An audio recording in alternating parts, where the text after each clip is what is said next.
lady is all that I know. She's over me. She's over me. She comes with her hypnotic dance. She holds me here with only a glance. She's over me. She's over me.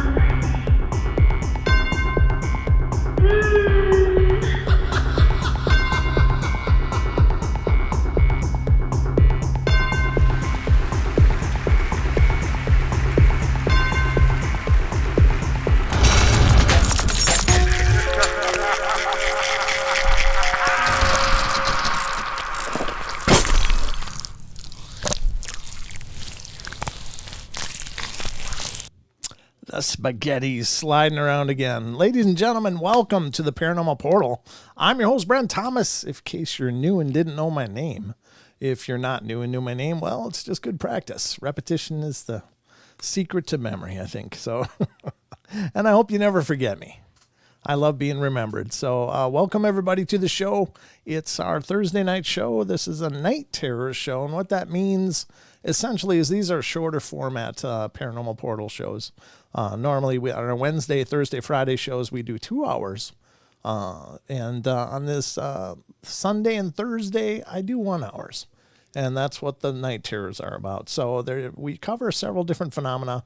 From UFO encounters to cryptids to ghosts to strange phenomena. And tonight we're diving into strange phenomena. We got a couple strange phenomena to talk to you about. One of which is going to be angelic encounters, because I think a lot of times in the paranormal we spend a lot of time dealing with the dark, the ugly, the negative, the spooky, the scary, the terrifying. And quite honestly, that's not the scope and breadth of the paranormal in its entirety. It also is kind of beautiful sometimes and heartwarming and loving and, kind of gives us hope. And I think sometimes it's good to cover those things. So that's what tonight's show is, because I think we all need a little hope, especially right around now with all of the anxiety, all of the strain and struggle that everyone's dealing with. I think we all need a little hope. So I'm going to give you the second half of the show. Well, roughly, we're going to deal with the Brent Swanser article, which covers some incredible accounts. Let me look at the title again so I don't kind of misparaphrase this. But it's going to be strange humanoid monster encounters in the Vietnam War.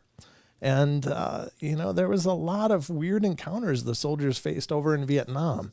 Most commonly, people encountered these rock apes.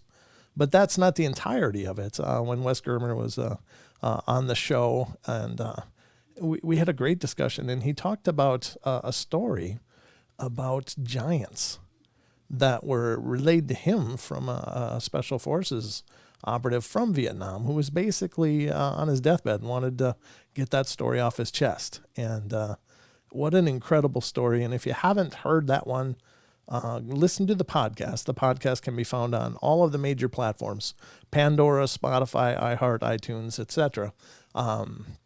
Stitcher, Google Play, all of them.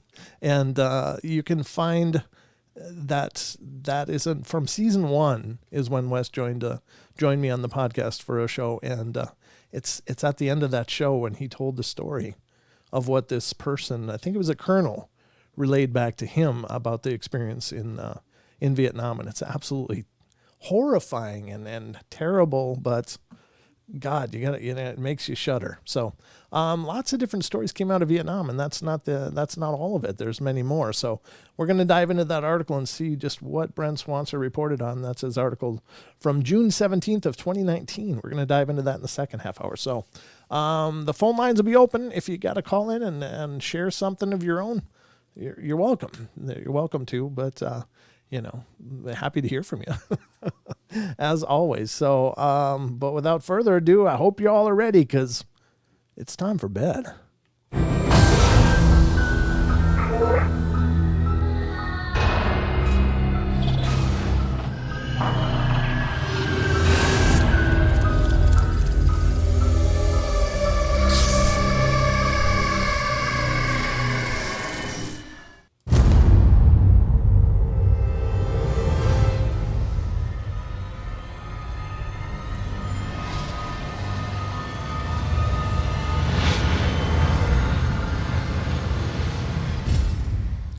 Boom. There it is. We're live, folks.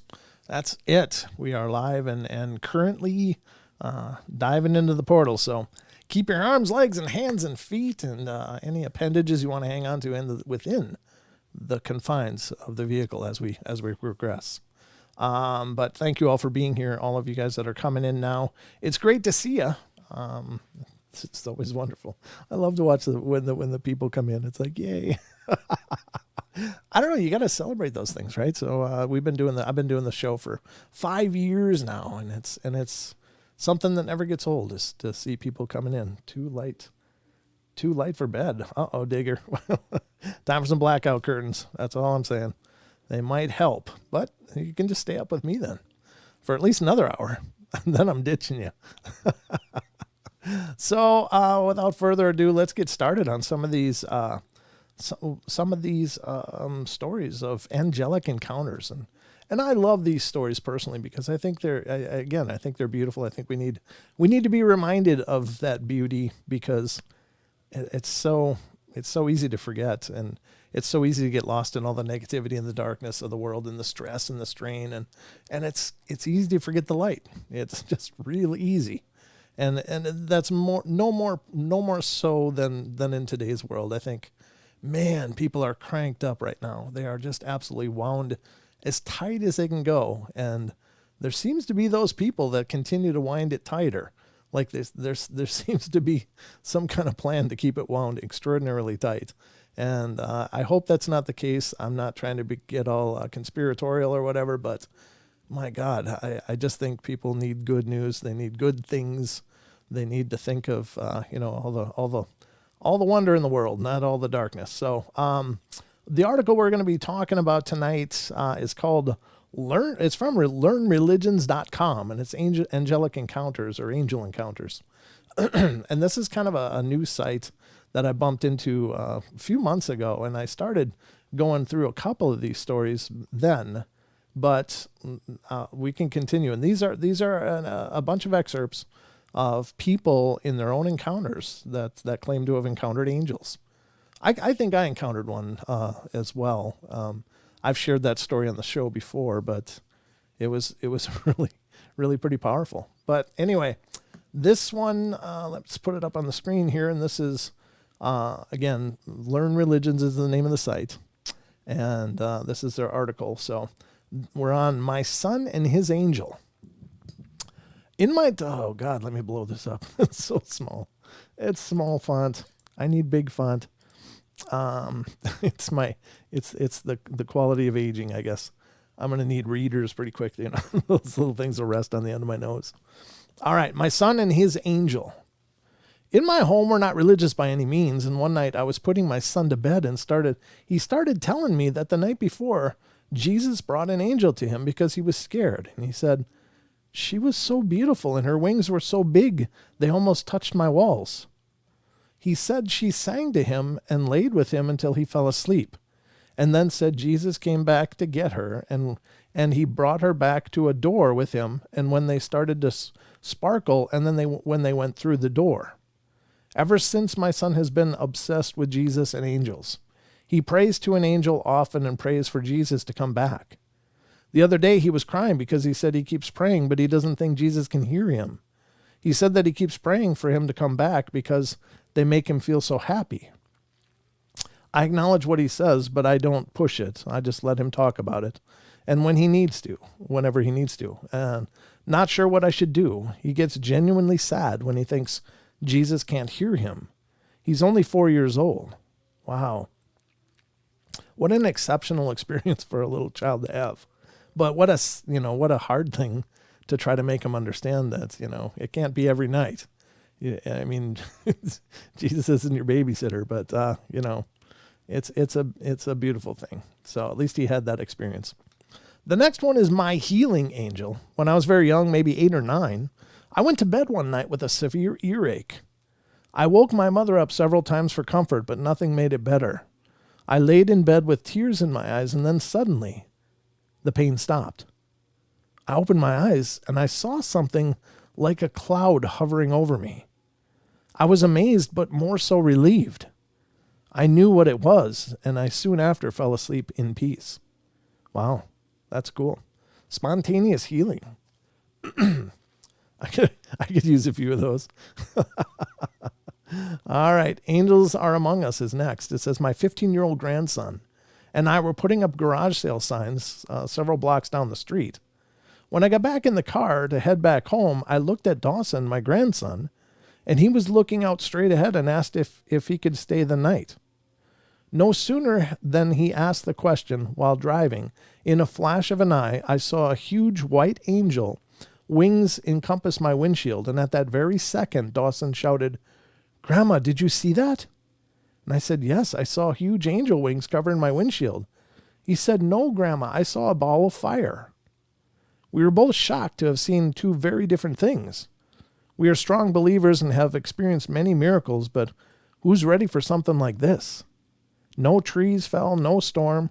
Why were there angel wings in front of me covering my side of the windshield? And a fireball flashed for him. We can't understand this, but awesome. And I could actually see the inner wing in all its brilliance and feathers. It was huge, and it was gone as fast as it came. I don't know. Yeah, it makes you wonder, what does that mean? And why did they both see it differently? Was that just their personal filter? Or was it something else? I don't know. That's pretty curious. Angel at Night is next. My family and I were going through a terrible experience in 2006.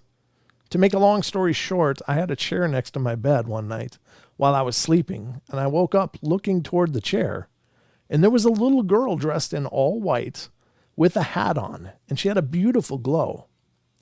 But all of a sudden, she walked away, and I could not fall back asleep. I was terrified, but to this day, I know she was an angel watching over me. That's really cool. I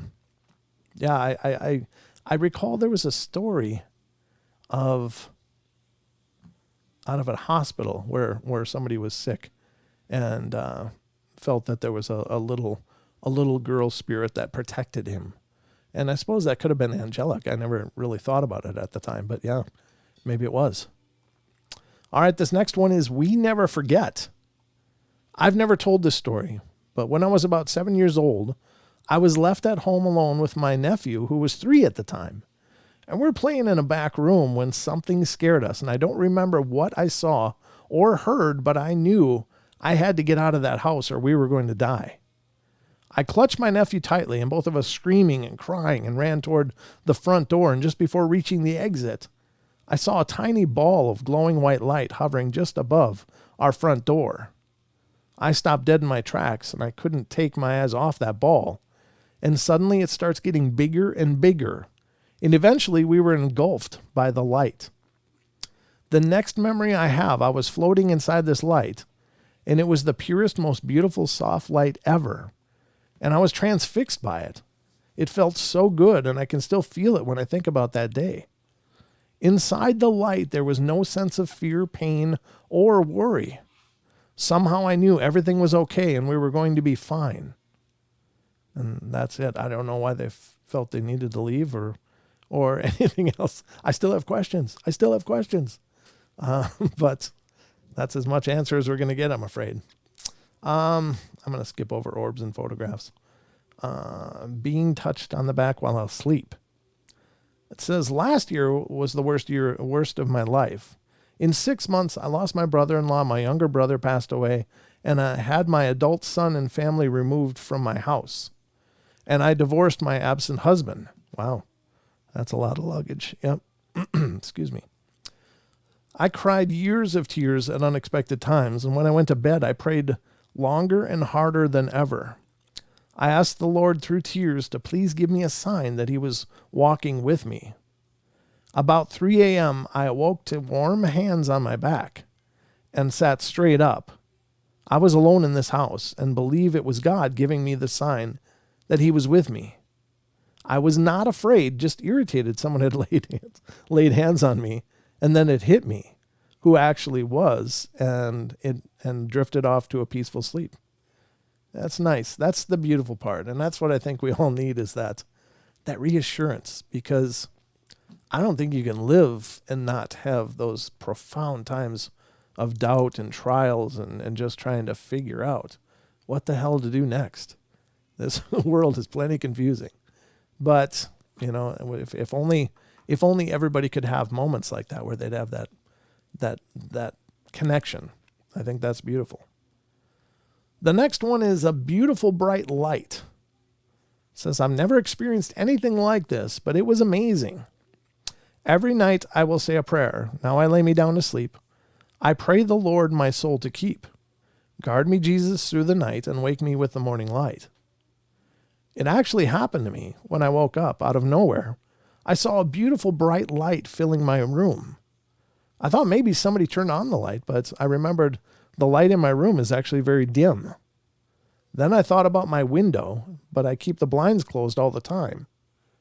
Well, I soon went back to sleep with a great feeling and a sense of security. That's cool. That's a great thing. And there's the morning sun angel. It started with me seeing a figure at the end of my bed. I kept also seeing purple, green, and white balls of light in my room at night. Well, one night I just laid down. Suddenly I was outside staring at this woman who had long black hair.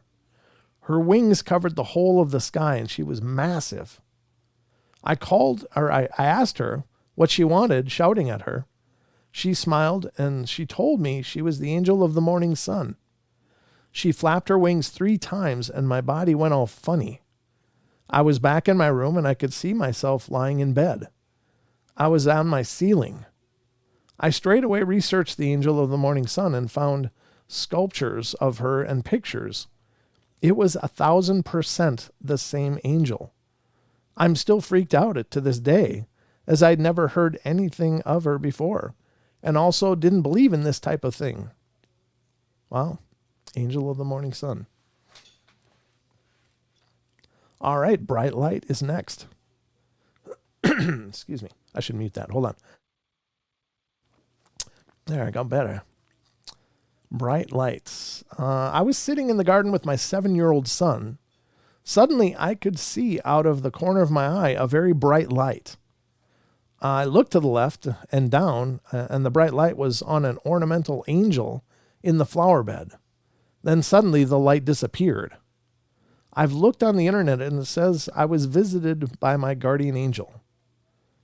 Well, that's one interpretation, sure. I never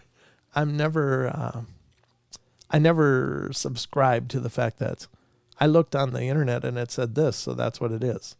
And it's not me being negative or trying to discount that. It is possible. But I think you got to be careful when you're looking for guidance and you just happen on a random website and go, well, that's what it means, because that's what the random website said. I think that it can be fun. It can be informative. It can, I do the same thing. Like when I see numbers come up. So like if you ever see the triple numbers, to me, I think there's something to that. There's something kind of mystical about it. So like, why do I keep seeing this number sequence? And so I started looking it up on Google, and I started doing what is the significance of, and then you fill in the numbers, and you get these search results that have to deal with numerology or angel numbers and stuff. And I find that really interesting because sometimes it really seems like it correlates, like there's some validity to what these are saying. But again, I would never, buy a lottery ticket because it said, hey, you're lucky today. That's not the motivation that I would use to do it. But I think that kind of stuff is interesting. And it can be one way to lead you to the answers you're looking for. So I'm not saying don't do it, but I'm saying that, give it whatever measure you choose, but I wouldn't put all my eggs in that basket necessarily. So next is reaching out. I was 4 years old and I was in my brother's room crying. And this is when I heard a sweet voice call me. I looked up towards the footboard and I saw a woman with long hair lying on her right shoulder. She had on a white flowing cloth and light blue trimming surrounded by a white mist. Her arms were extended out with her palms facing upward as if she wanted to embrace me. She whispered to me, "Come with me. I love you," in Spanish. Well, I kept looking at her when I heard the bedroom door open. I screamed as I saw my mother walk into the room, and she ran to the bed and lifted me up into her arms and ran out of the room. She sat down and started praying over me and kept pouring a sweet fragrance on my head. I was not afraid of the lady, but I do not know what happened between the time the door was opening and when I started screaming. We moved out several months later. However, to this day, I know I have someone watching over me and protecting me. Just this, I think that's interesting because obviously the mother seems to have had a different idea of what was going on there.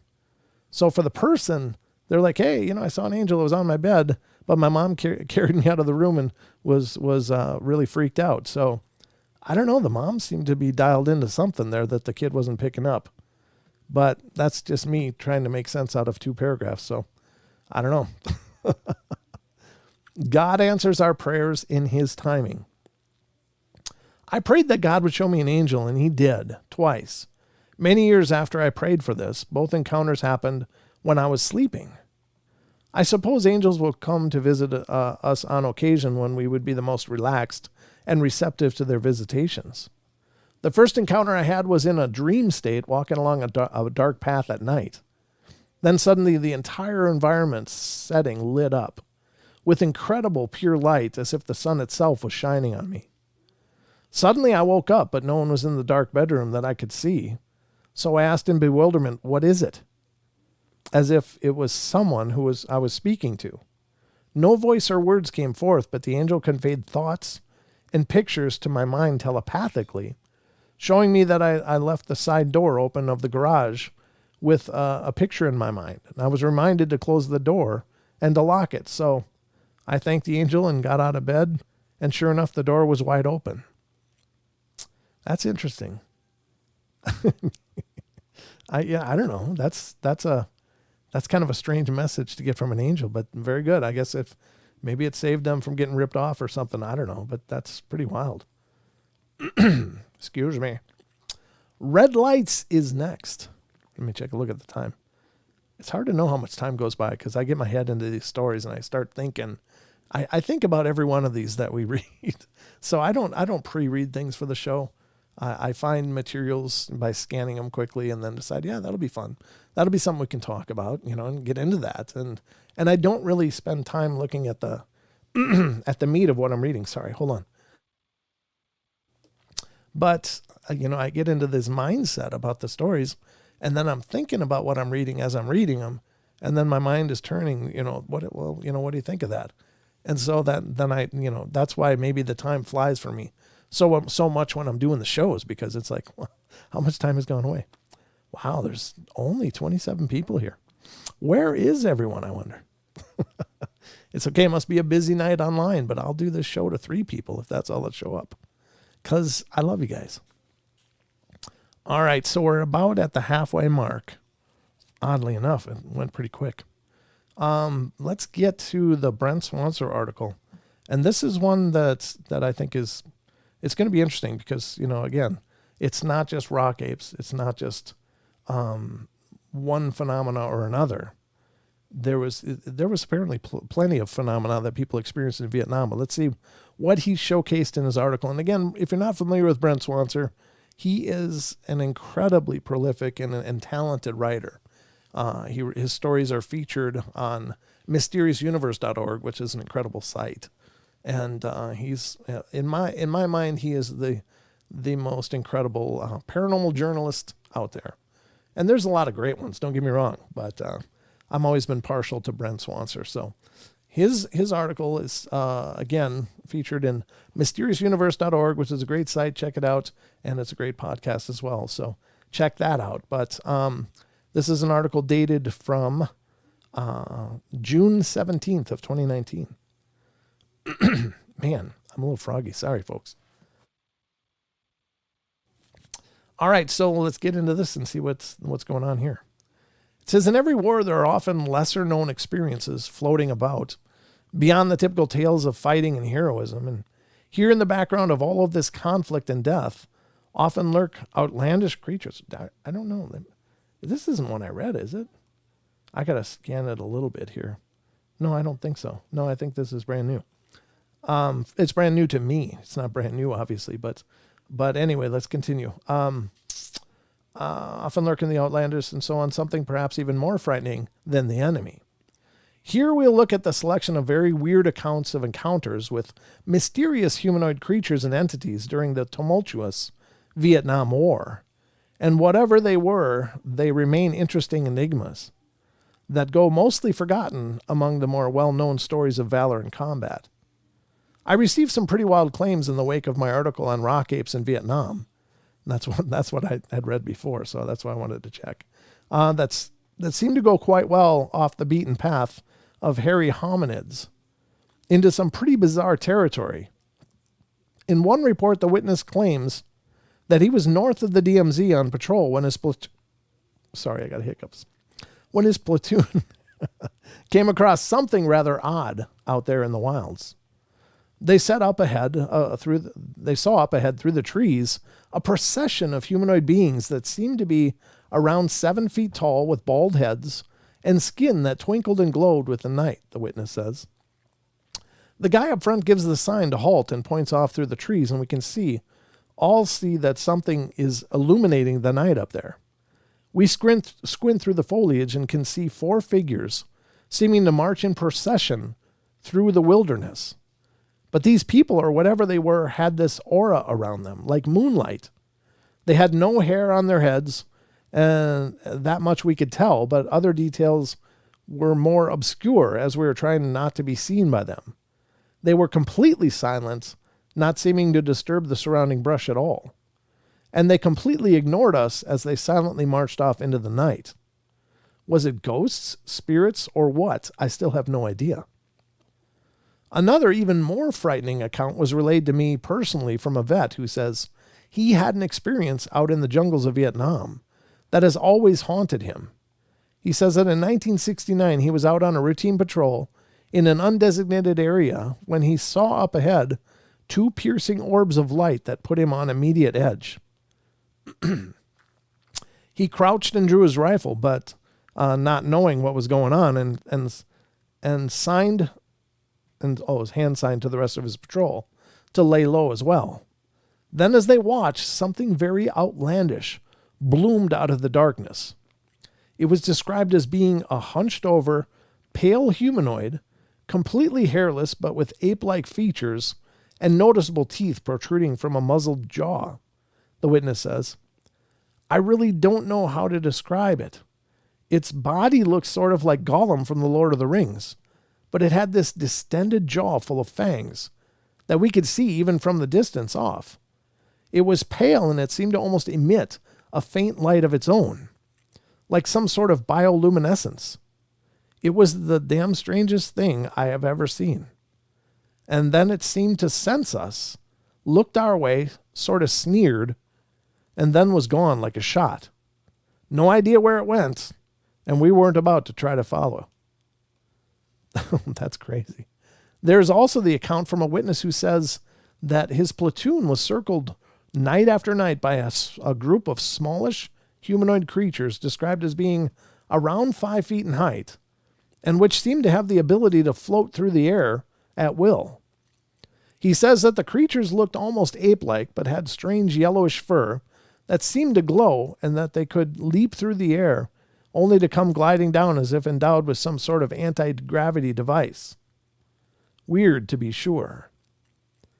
Another otherworldly and rather well-known account covered by the legendary Art Bell allegedly occurred on December 17th, 1974, when a platoon of soldiers was out on a search and destroy mission along the river just north of the DMZ.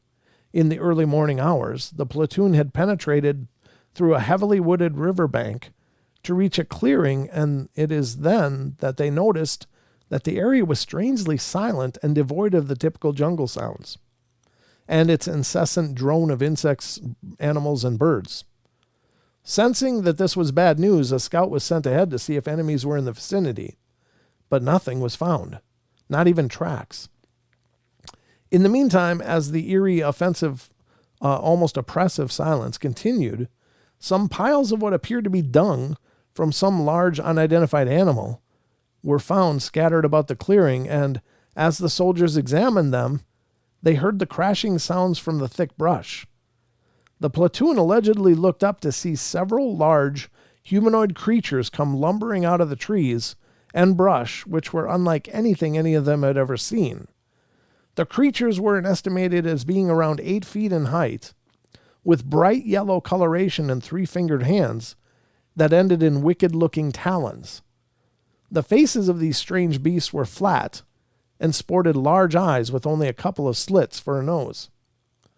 These giant yellow-skinned beings were reported as passing right by the platoon, seemingly not even paying any attention to them at all. But when the frightened soldiers began to get out of there, the loud sounds of crouching brush could be heard behind them, and they realized that whatever these creatures had been were following them. As the increasingly unsettled men picked up their pace and broke into a run, the crashing became more frantic and obvious, as if the giants were closing in for the kill. Several of the men reportedly fired their weapons at their pursuers, but to no apparent effect, as the creatures barely flinched even when hit with armor-piercing rounds, and the men were now running as fast as they could towards their boat moored on the riverside, sporadically firing ineffectually behind them as the beast closed in. They finally reached their boat and beat a hasty retreat, and as they left, they purportedly saw the haunting sight of dozens of the large humanoids gathered on the shore, watching them leave. What in the world did these men see? We may never know. I don't think we want to know. That sounds horrible. That sounds worse than a Sasquatch. Wow.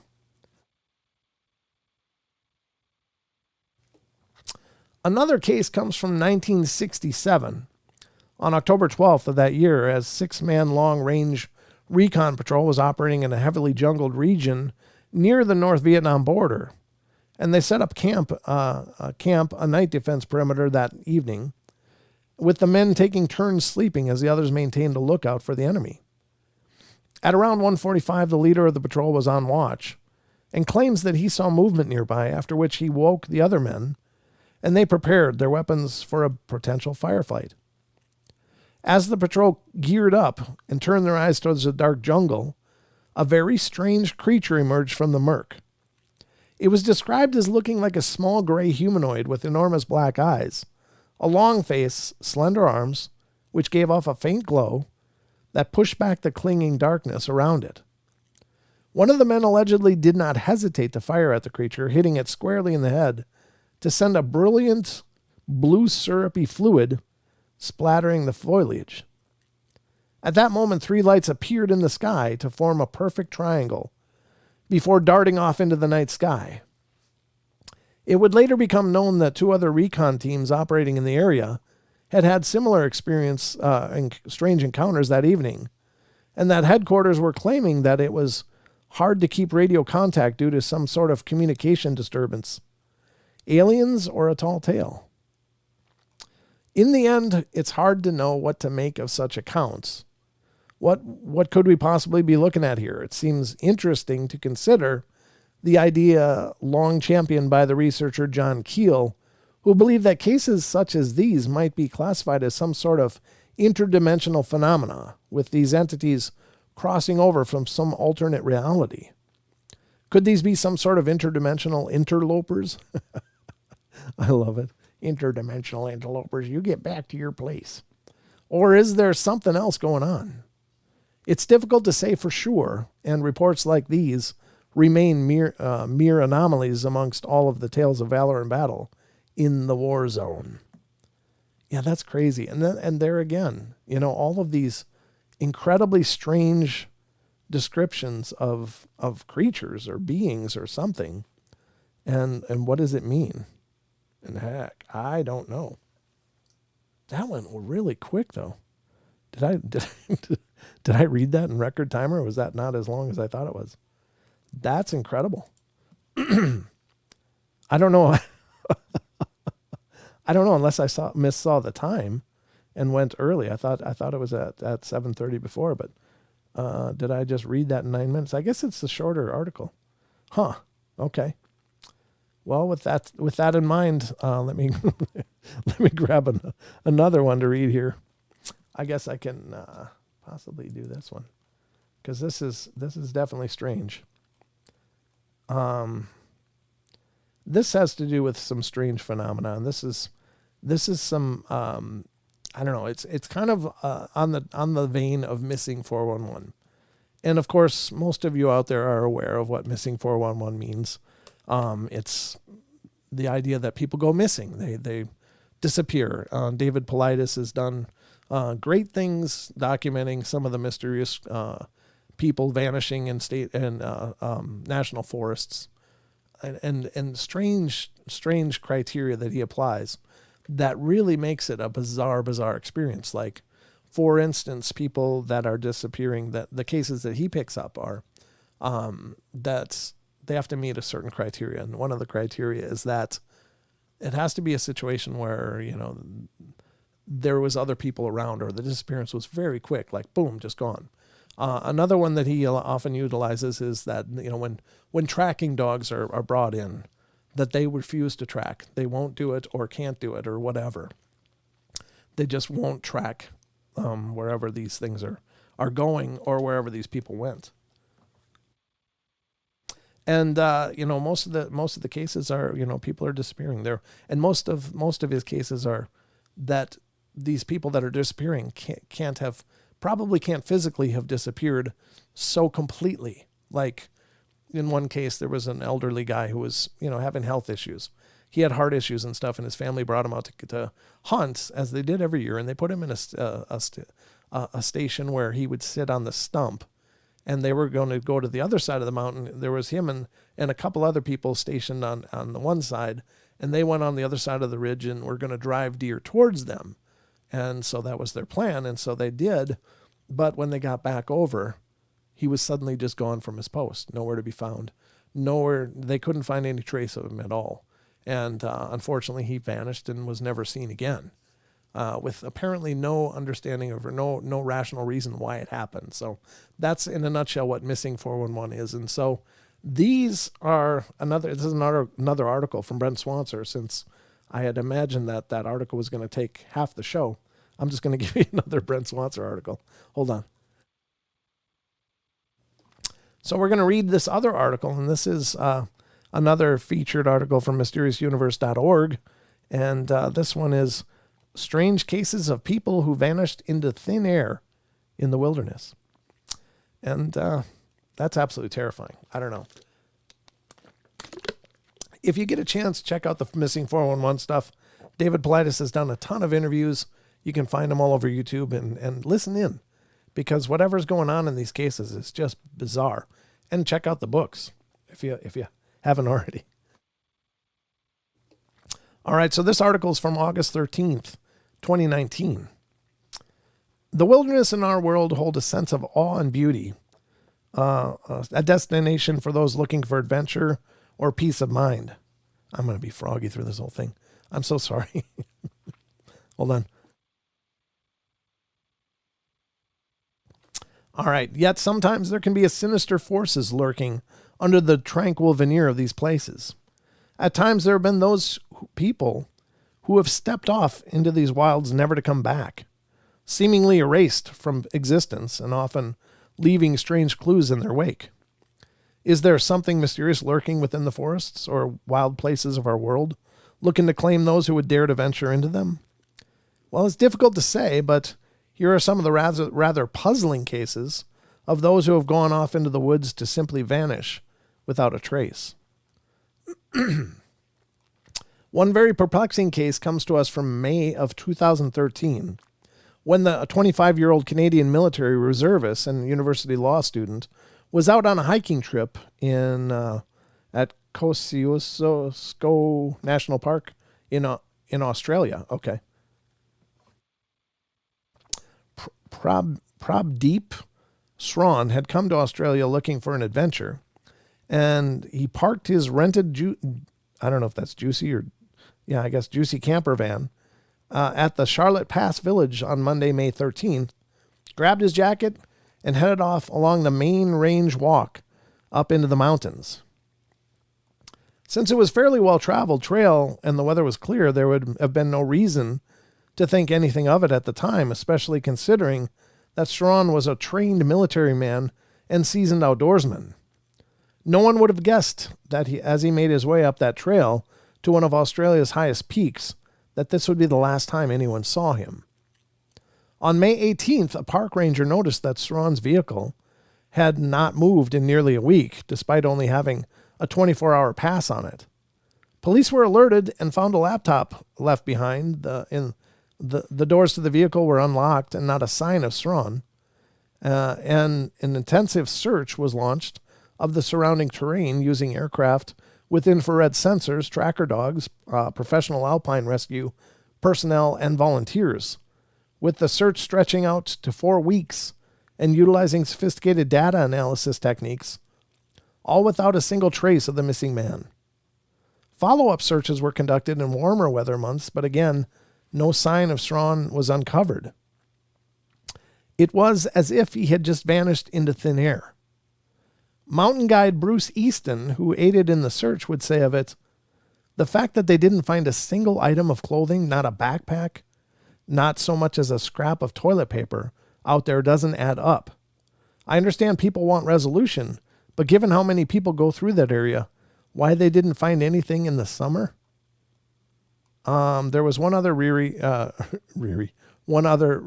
rather eerie incident during the initial search when on May 20th, several rangers heard someone shouting out, "Hello," from the wilderness, but no source for the voice could be found, and it is unknown where it came from.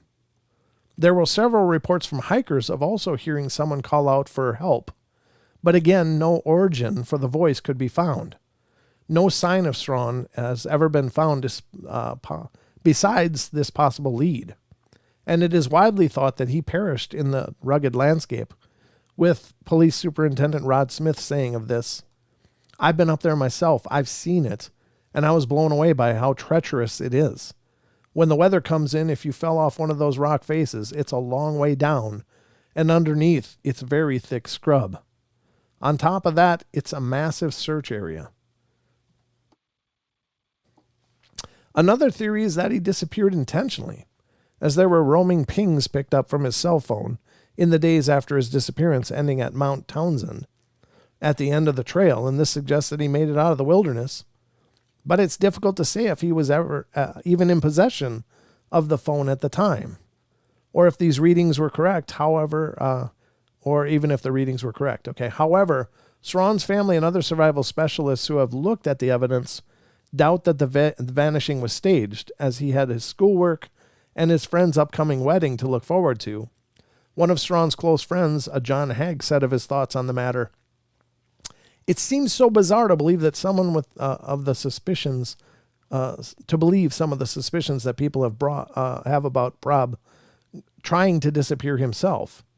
You'd think people might get the impression that that was his plan, but I got no indication from any of the interactions I had with Prab that there was anything weird going on. I would almost lean towards him being kidnapped or something crazy like that. He went to New Zealand by himself and made 1 million friends and traveled around with them. He randomly bumped into people and became friends. I don't see it as too far-fetched that he bumped into someone and he was hanging out with them, and it turned out that they were not a nice person. I don't want to think about that, but I can't imagine he just straight up disappeared on his own and left everyone in the lurch." What happened to Pradeep Strawn? Was this a case of succumbing to the elements? A kidnapping, running away to start a new life, or something more mysterious altogether. We may never know for sure. Australia actually has a few spooky cases like this. Another occurred in 2016 when 77-year-old Elizabeth O'Prey went missing in the Blue Mountains west of Sydney. Now, if you're familiar with the Blue Mountains, that's a place where they say there's quite a bit of Yowie activity. Oof. O'Prey was a longtime resident of the area. Sorry, I had to give it a real... She was a longtime resident of the area. Where the hell was I? Oh, there we go. Very familiar with the terrain. And in March 2016, she went out on a routine walk along the trail in an area she had taken strolls many times before. A day later, she had not returned, but things would get stranger still. Authorities tried contacting her mobile phone, more out of procedure than anything else. Not really expecting it to come of anything, but rather amazingly, it was with much surprise that the elderly O'Prey actually picked up on the other end. She told him that she was healthy, but that she did not know where she was, after which the line went dead. A search turned up nothing at all, but not long after this, a few days later, people living in the area reported hearing eerie calls for help in the night. And when police came to investigate, they too heard what sounded like a woman shouting out. Oh my God, that's horrible. Searchers were immediately called in, but they could not find the source of the calls, which suddenly stopped just as suddenly as they had begun. To this day, Elizabeth O'Prey remains missing. What happened to her, and how could she say that she was lost when it was a trail she regularly walked upon? One idea is that she had suffered some confusion as a side effect to stroke medication that she had been taking. But how is it that the search could find no trace of her, even discover the origins of those cries for help? It is unknown. From the United States, we have many examples of people stepping off the face of the earth in the wilderness. October 8th, 1976, a 16-year-old high school sophomore from Knoxville named Trenny Lynn Gibson was on the field trip to the national park. God, I'm so sorry. I don't know why tonight I'm extra froggy, but you'll have to forgive me. I'm doing my best. Let's see. It was on a field trip to the national park along with 40 of her classmates. The students were hiking from the park area towards a spot called Andrews Bald and had separated into smaller groups based on how fast they could walk during the hike. It was a well-traveled route, yet at some point during the hike at around 3 p.m., in an area just below Klingman's Dome, it was noticed that Gibson was no longer with her group and had somehow become separated from them or had wandered off. It was odd considering that she had been with other people and there had been groups of students both in front of them and behind, as well as other hikers who had not seen her actually go off on her own. She was seemingly been there 1 second and gone the next. That's terrible. Additionally, the area was very popular with hikers and is far from remote, and that a lot of people around, yet no one had seen Gibson anywhere. Despite an intensive search, no sign of Trenny Gibson was ever found. She simply vanished right under everyone's noses. Another strange disappearance occurred on September 25th, 1981, when 58-year-old Thelma Pauline Melton, often called Polly by her friends, was hiking with two of her friends near the Deep Creek campground. It was an easy trail that Melton had been hiking for 20 years, so she knew the lay of the land intimately. Yet as they were hiking at a leisurely pace, she rounded a bend in front of her friends and seemingly stepped off the face of the earth. Her friends searched the area for Melton, had been just moments before, but couldn't find any trace of where she had gone. Making the whole scene even more bizarre was that Melton was overweight and suffered from high blood pressure and nausea for which she took medication, making it bizarre that she could have gotten so far from her friends so fast. In fact, Melton's friends had been playfully teasing her about her slow pace, not long before she vanished. Additionally, her medical condition had gotten her barred from driving at the time, and she had no keys with which she could have driven away. She had also been a happy and well-adjusted individual with no discernible reason to want to vanish. A massive search was launched, but no sign of Melton could be found. Authorities were unable to even get a good set of tracks to follow, which would have made things easier considering Melton's left shoe had apparently a noticeable crack in the sole, which would have made her tracks distinguishable and easy to differentiate from those of other hikers. Nevertheless, no trace of Polly Melton has ever been found, and she remains missing. That's so creepy. Wow. On July 18th, 2007, there was another case of someone who seems to have just stepped off the face of the earth. 55-year-old Barbara Bollock was out on a hiking trip with her friend Jim Raymaker in Montana's Bitterroot Mountains, with Barbara walking about 6 to 9 meters behind him. At one point along their scenic hike, Jim claimed that he stopped to admire the scenery, and when he turned to look behind him, after a minute, Barbara was nowhere to be seen. A complete search of the surrounding area would turn up no trace of what happened to the woman, and although Jim Raymaker had been the last person to see her, police never found any reason to suspect he had done anything to her. No new leads in the case have ever been found. She was described as a very physically fit and experienced hiker, so how could she simply just vanish, seemingly into thin air like that when she was with her friend? One very well-known case concerns a 19-year-old college student named Brandon Swanson. On the evening of 14th of May, 2008, Swanson had been out partying with friends in Minnesota, and on the way home, he managed to crash his car into a ditch in a rural wooded road. Since he was unable to get the car out by himself, he had no transportation. He called his parents at around midnight asking for them to come pick him up. The parents went out to go get him, like he had requested, but soon found that his car was not where he had said it was, near a small town called Lind. They called Brandon and asked him to explain where he was, but even when they arrived at where he claimed to be, they were unable to locate him, even after they both unsuccessfully tried flashing their headlights in order to try and hone in on each other's location. After driving around and talking on the phone for about 45 minutes without locating him, excuse me, God.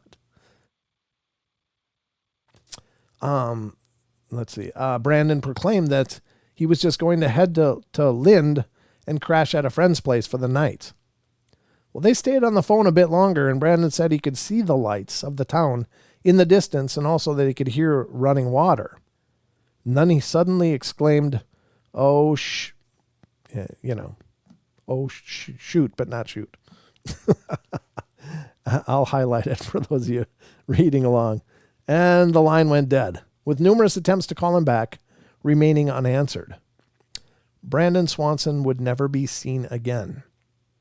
A search was launched involving hundreds of people and trained dogs, which would go on for around 4 months, meticulously going through a 100-square-mile area without finding the missing man or even any trace whatsoever of where he had gone. Police were able to find the young man's car, but it was nowhere near where he had told his parents it had been. Authorities were also a bit perplexed, as the route Brandon had been traveling was very familiar to him, and that he had always taken a very specific route to and from school each day. So it was a mystery as to how he could have gotten so hopelessly lost and how his car ended up so far off that path. It was determined that there was no evidence at all, and that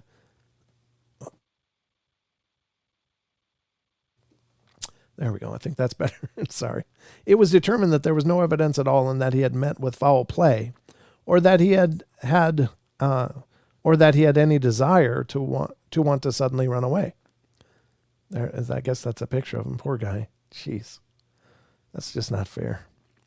A lot of theories have been proposed as to what became of Brandon, such as he fell into the river, was washed away, or that he met with some sort of foul play. But one interesting factor to consider is that in his last moments on the phone, the call seems to have ended because the phone was deliberately hung up.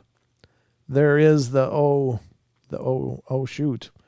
And then the line ended with no sounds of a struggle being dropped or of rushing river or some such incident. It just simply ends. Efforts to call back also reached a seemingly operational phone that was simply not being answered. He may have dropped the phone and dislodged the battery, but it's weird nonetheless. Subsequent searches over the years have also failed to find any clue as to what happened to Brandon Swanson, with all tips that have come forward likewise leading nowhere, and he has seemingly vanished into thin air. We will perhaps always wonder what provoked the expletive that were possibly his last words ever.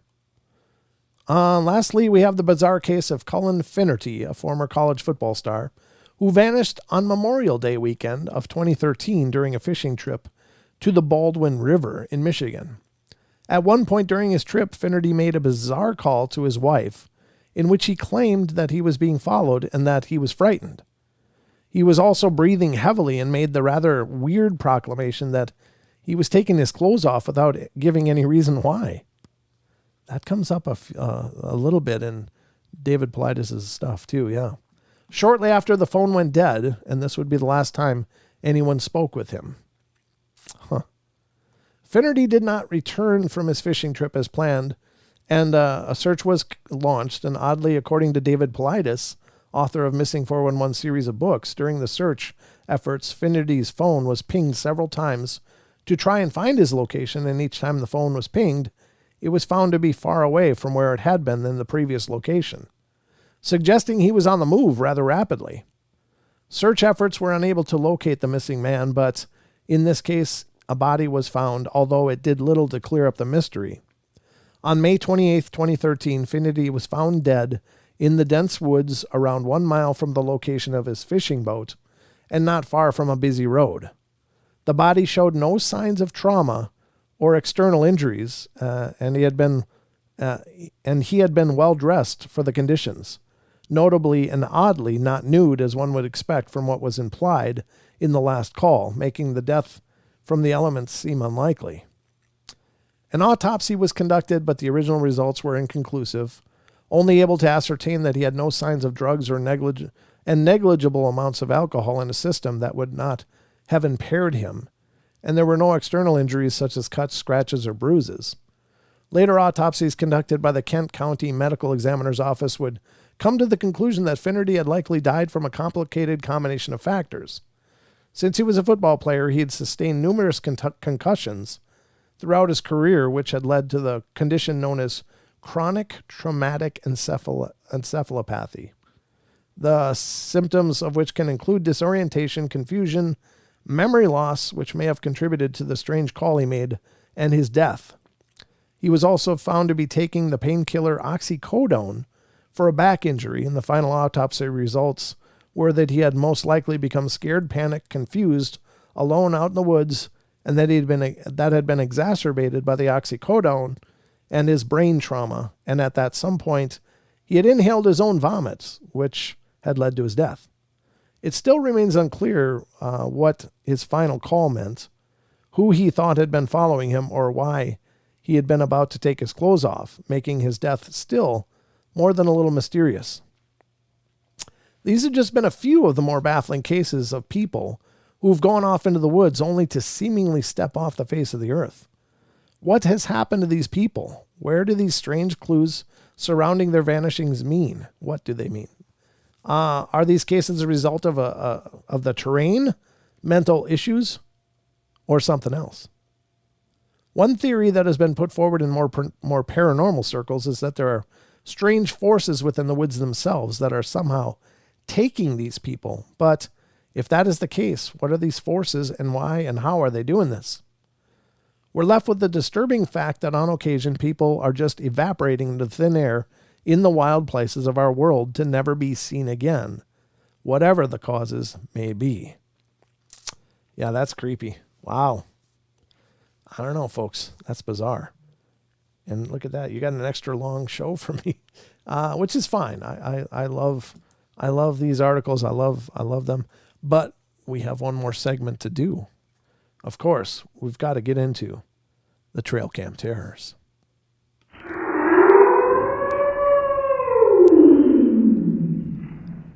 All right, folks, this is the trail cam terrors. And luck would have it, I did find another trail cam picture to show you tonight. I actually pulled a few of them. But this one I think is pretty interesting. This is a rather famous one. Many of you will probably already be familiar with it, but I think it comes out of like Pennsylvania or somewhere like that. But it's been featured on a lot of different shows and sites and stuff. But it's a great trail cam capture. And the background to this is that there's a gentleman that had an apple tree, and he noticed all the apples coming in and stuff, and was really excited by it. But he kept noticing that his apples were just disappearing like crazy. It's like, where are they going? And they were going so fast. So what he did was he hung a trail cam up in the boughs of the apple tree, as I recall. Now this is as I recall, so you're dealing with my memory here. But what he found on his trail cam images is absolutely spectacular and maybe a little bit frightening, but I don't know. You be the judge. And here it is, folks. And this is the figure that's been apparently, according to scale, according to the branches, when it was kind of all measured out and stuff, if this figure was standing upright, would be in the 7 foot plus range easily. And some people have speculated it's a Sasquatch, and perhaps a female, perhaps a male, who knows, but which is out there collecting the apples. Now, apparently the homeowner swears by this, like this is really what happened. And it is pretty compelling. It's a pretty interesting photo. So I don't know what you think, but this is a pretty good capture. Now, it's possible that, let me check this quick. Sorry. It's possible that it's a hoax. I mean, that is always a possibility, but if it's real, this could be one of the better, you could be one of the better, trail cam pictures ever captured. So I don't know what you guys think. I think it's compelling. And now some people point out, well, the hair is real patchy and stuff. And it could be a skin condition. It could be a lot of things. Could be some kind of damage or scarring. I don't know. I really don't have a horse in the game here, but it is curious all the same. So I don't know. You be the judge. That's all I can tell you, folks. I think it's very possible, according to the scale. I've seen the witness interviewed from this one, and he seems to be legitimate. So it's hard to say. But anyway, folks, there you have it. That is tonight's Trail Cam Terrors. So I hope you enjoyed it all the same.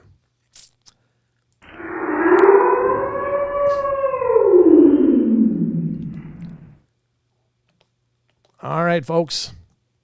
I think that's tonight's show. I just got a message from Mom. Oh, dear. Well, there's that.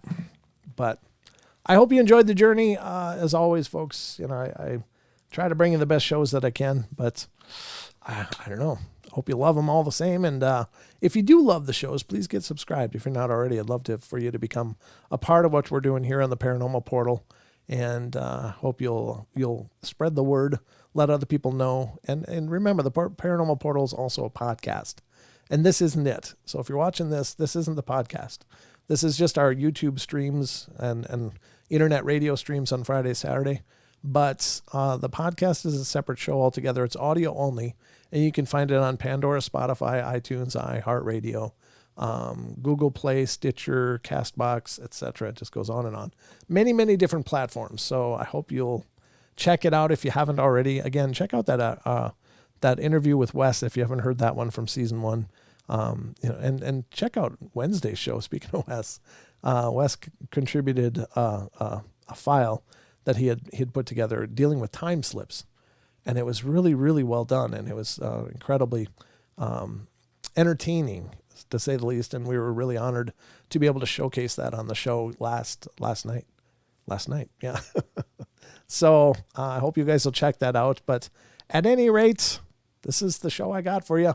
Again, sorry I had to plug 2 articles in there in the case of one, and I'm sorry if that's a repeat, but sometimes that happens. I just, I got to sprint to find some material. So if I've already read anything and you hear it again, it's just complete accident and oversight. But I'm giving her my all, folks. But all the same, I love you guys. Be good, be kind, be nice, take care of each other, help each other out, find the magic in every day.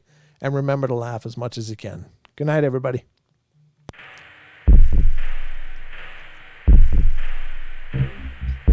Hello? Hi.